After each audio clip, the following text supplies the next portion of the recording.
J'adore mon nom double. J'ai jamais vraiment aimé avoir 2 noms de famille. Ça m'a tout le temps un peu énervée. C'était vraiment long, c'était long à écrire. Je devais aller voir la professeure pour lui demander « Peux-tu allonger ta ligne pour mon nom? » Cette semaine, il y a un haut tribunal de l'Italie qui a statué que les enfants vont désormais devoir porter les noms de famille de leurs 2 parents, à moins que ceux-ci s'entendent pour en transmettre un seul. Au Québec, c'est légal depuis 1981 de transmettre un nom de famille double à ses enfants.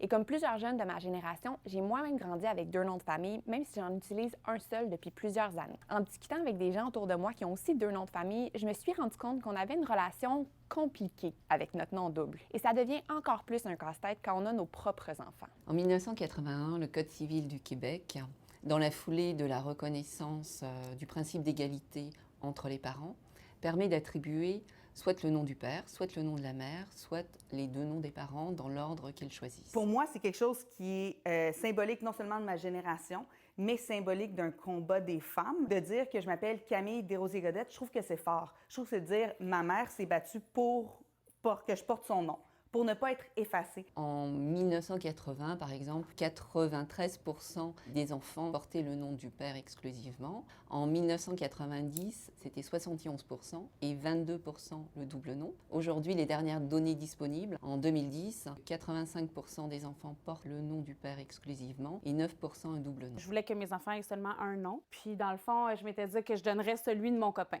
Fait que ça allait simplifier les choses. Puis finalement, j'ai rencontré Jonathan, qui lui a 2 noms de famille.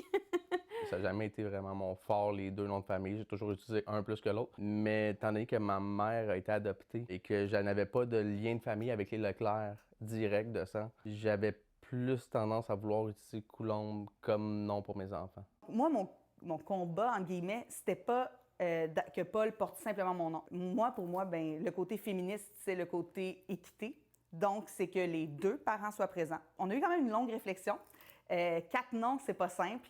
On sait qu'on peut heurter certaines personnes. Là, quand est venu le temps de choisir un nom de famille pour tes enfants, ton conjoint de l'époque avait lui aussi un nom composé?